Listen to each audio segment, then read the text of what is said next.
This is pretty key stuff to pay attention to going forward for the brand. On this thing, the value of this is multiplied significantly. We attach meaning to things through symbolism and storytelling. This is what company branding capitalizes on.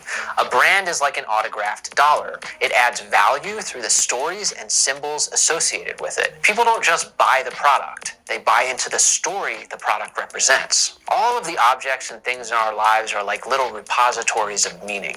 Good brands understand this, and sometimes all it takes is one descriptive word to change everything. It's why Liquid Death doesn't just say that their product is water. It's mountain water from the Austrian Alps. The Austrian Alps has an entire legacy and vivid history attached to it. A description or a label directs a person's attention towards certain features in a product and helps bring out a certain concept in our mind. The nature of our attention affects the nature of our experience. This goes way beyond just names. It can encapsulate an entire brand's ethos. At the end of the day, is Apple selling metal electronic rectangles, or are they selling tools that allow you to express yourself creatively? Is Nike just selling foot protection, or are they allowing you to reach your full athletic potential? Each version of these stories are true to varying degrees, but some companies take it way too far for my personal taste. I mean, apparently this Pepsi logo is based on Earth's magnetic fields and gravitational pull, and if that's true, great. I'm all for expressing ideas in a subtle way using visual shorthand, but after a certain point, it just comes off as psychotic overanalyzing. So, is there a problem here? I mean, it depends. Adding meaning to things isn't necessarily a bad thing,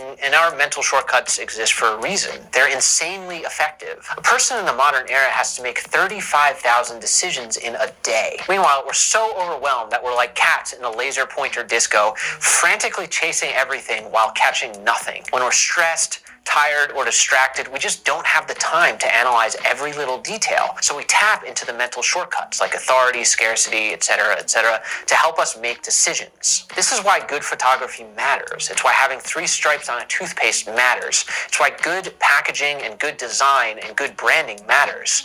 When these mental shortcuts are based on reliable information, it's great. But as you've seen, designers and brand managers try to exploit these shortcuts for their own gain. They'll use counterfeit evidence or shady tactics to make us buy their products under false pretenses.